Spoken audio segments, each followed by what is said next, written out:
જિલ્લામાં ઓગળ તાલુકામાં દબાણદારોનો રાફડો, દબાણ હટાવવાની કેટલીય માંગો પડી છે પેન્ડિંગ।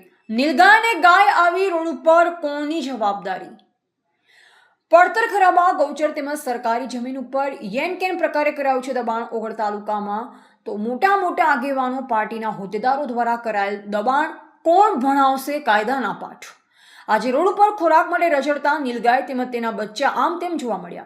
આમ તો રેવન્યુ તલાટી દ્વારા સરકારી મિલકત કેટલી છે, કઈ સ્થિતિમાં છે તેની કાળજી રાખવાની જવાબદારી તેમની છે। ઓગળ મામલતદાર ગ્રામ્ય વિસ્તારની સરકારી મિલકતની ખરાઈ કરાવે તો ઓગળ તાલુકામાં મસ્ત મોટું દબાણ બહાર આવે તેવા સંકેતો જણાઈ રહ્યા છે। રિપોર્ટર નરેશ ડી વ્યાસ, બનાસની પુકાર, સમાચાર ગુજરાત।